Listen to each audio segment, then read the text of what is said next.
Hola a todos, bienvenidos a un nuevo episodio del podcast de Análisis Financiero con Mejía. Hoy hablaremos de el análisis del flujo de caja. Estudiaremos cada una de sus partes, la operación, la inversión y la financiación. Revisaremos qué es el flujo de caja operativo, flujo de caja libre, flujo de caja disponible para el accionista y flujo de caja disponible para reinversión. Bienvenidos.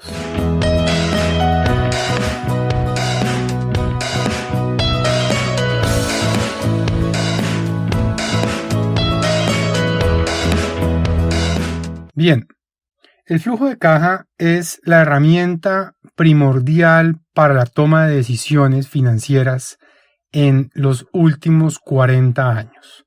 Su desarrollo, desconozco de dónde viene, pero ha ayudado a las finanzas y a los financieros a tomar decisiones muchísimo más aterrizadas que como se hacía antes. ¿Cómo se hacía antes? Es la gran pregunta entonces. Las compañías de antes se medían por el tamaño de sus activos. Entre más activos tuviera la compañía, eran las compañías más grandes, y eso se veía como algo bueno. Hoy en día eso está mandado a recoger, más aún con el desarrollo de tantas compañías tecnológicas que requieren muy poco activo y tienen muchísimos ingresos o generan muchos ingresos con muy poco activo. Por lo que entonces la productividad del activo es muy alta, como ustedes ya muy bien lo deben saber. Entonces el flujo de caja se convirtió en una herramienta decisoria clave para cualquier financiero y este se compone generalmente de tres partes. Una parte de operación, una parte de inversión y una parte de financiación. Cuando comencé a enseñar análisis financiero, mis colegas no enseñaban el flujo de caja en esta materia porque decían que ellos lo enseñaban más adelante en otras materias. Yo decía, pero ¿cómo es posible analizar las finanzas de una empresa sin entender el flujo de caja de la compañía? Entonces dije, pues yo sí lo voy a enseñar y comencé a enseñarlo y fíjense que hoy en día 14 años después de que empecé mi labor docente, aún lo enseño yo y lo enseñamos todos aquellos que trabajamos en esto. Entonces, cuando digo en esto me refiero a quienes enseñamos esta materia. Es un tema clave, es un tema que no se puede dejar de lado cuando se hace análisis financiero. Así que una cosa importante del flujo de caja es entender sus tres partes y entender la operación y la inversión y la financiación como partes independientes del flujo de caja, pero que se unen para presentar un resultado consolidado cuando hablamos del flujo de caja disponible para reinversión. Comencemos por la parte de la operación. En la operación vamos a encontrar básicamente 4 cuentas, pero y vamos a dividir en dos partes. Vamos a dividirla en el flujo de caja operativo, que lo componen el EBITDA y los impuestos, y el flujo de caja libre, que es el flujo de caja operativo al cual le descontamos la inversión en capital de trabajo y los CAPEX. Entonces, esa es la parte, digamos, de la operación como tal. El flujo de caja operativo es el resultado de traer el EBITDA y restarle los impuestos que paga la compañía. Cuando no hay impuestos, cuando no vemos en las notas los impuestos pagados, yo sugiero calcular los impuestos como un porcentaje que se determina por la tasa efectiva de impuestos, que ustedes ya saben cómo se calcula y está en la cartilla de la materia. ¿Por qué es importante dar un monto de impuestos? Porque si hay algo cierto en esta vida, como lo dice un dicho inglés, es la muerte y los impuestos. Las dos cosas son ciertas. Siempre tendremos que pagar impuestos y siempre tendremos que morirnos. En algún momento nos moriremos. Bien, entonces, ese es el flujo de caja operativo. Es lo que verdaderamente le deja la operación a la compañía. ¿Qué sigue? La inversión en capital de trabajo. ¿Y qué es la inversión en capital de trabajo? Para no hacerlo muy complicado, no es sino la diferencia de un año a otro del capital de trabajo. Es decir, capital de trabajo puesto en términos operativo, es decir, la diferencia que hay entre la sumatoria de inventarios, cuentas por cobrar netas y restarle los proveedores. Pero es la diferencia de lo que estoy hablando. Entonces yo lo que quiero resaltar acá es que debemos calcular una variación, ¿bien? Es un cambio en el capital de trabajo, lo que va a ir a afectar el flujo de caja operativo. ¿Por qué es importante esto?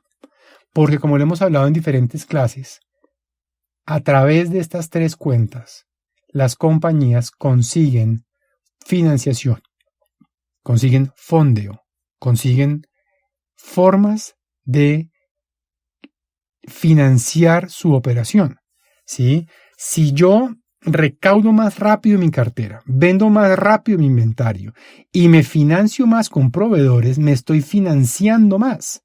Es algo que debemos ya intuitivamente entender a la hora de dominar este tema del flujo de caja, porque es el manejo de los usos y las fuentes. Bien, cuando el activo se reduce, cuando una cuenta que es de naturaleza activo se reduce, es una fuente. Con una cuenta de naturaleza pasivo se aumenta, es una fuente. Entonces lo que yo acabo de ejemplificar es la sumatoria de tres fuentes, pero no siempre es así. Entonces, ¿qué debemos hacer? Bien, primero, revisar qué pasó con los días promedio de pago a proveedores, días promedio de inventario, días promedio de cartera. Por favor, disculpen el desorden, pero finalmente el orden no cambia el resultado.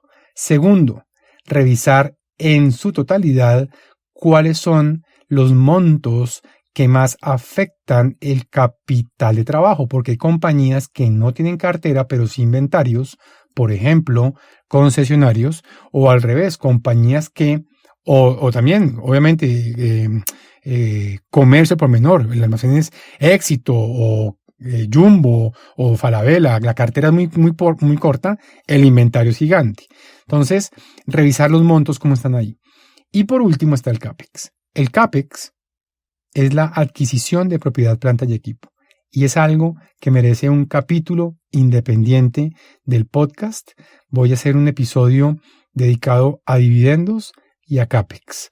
Entonces ahí voy sumando más tareas para mí, pero es algo de lo que me gusta hablar. Así que ahí llego yo, al restarle al flujo de caja operativo, la diferencia en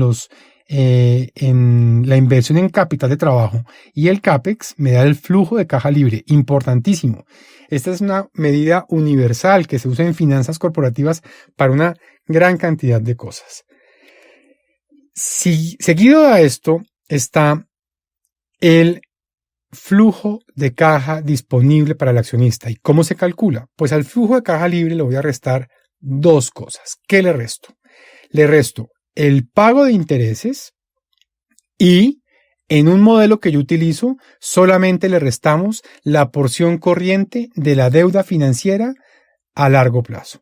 En otro modelo le restamos el pago de intereses y la diferencia, la variación entre el total deuda financiera de un periodo y del otro. Es decir, si se endeudó del periodo 0 al periodo 1, aumenta la deuda, se financió, se fondeó, aumentaron sus fuentes.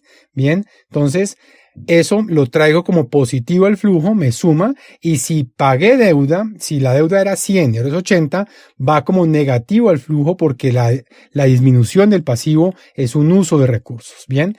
Y eso me da mi flujo de caja disponible para el accionista. ¿Por qué se llama así? Porque lo que sigue es vital y es el pago de dividendos. Entonces, el flujo de caja disponible para accionistas es lo que verdaderamente dispone el accionista para repartir. Ahora, los dividendos pagados, ahí ya son otro cuento, porque salen, como ustedes ya lo han visto, de calcular la diferencia entre utilidad retenida, utilidad del ejercicio, de un año, de otro, en fin, eso es tema que ya hemos visto en clase y que lo podemos ver en la cartilla, pero una cosa es el dividendo pagado y otra cosa es lo que yo pueda pagar de dividendos. Algunas compañías quedan fallas, es decir, se gastan más de lo que pueden y llegan a presentar flujo de caja disponible para reinversión negativo. Ese flujo de caja disponible para reinversión negativo lo que me está diciendo es: hey, amigo, te estás gastando más de lo que puedes, no estás reinvirtiendo.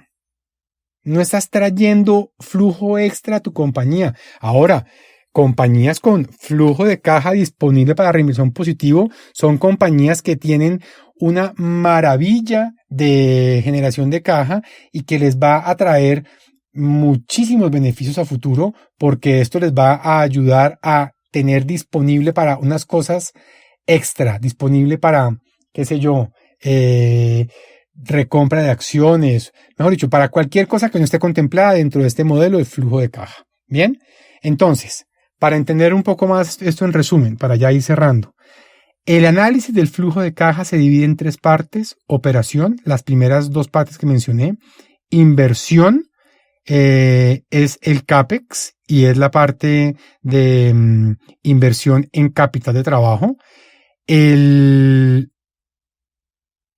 financiación, que es la parte de servicio de la deuda, o sea, en primera medida, pagarle a los bancos porción corriente, gasto de intereses o disminuir la deuda financiera.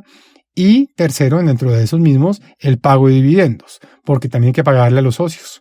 Socio que no le doy dividendos, socio que se me va yendo, se me va aburriendo, a no ser de que esté muy contento con lo que está pasando con la compañía a su interior. Recuerden que hemos hablado en diferentes espacios de compañías que dejan de pagar dividendos para fomentar su plan de inversiones. Entonces, con esto termino el episodio 14 de Análisis Financiero con Mejía.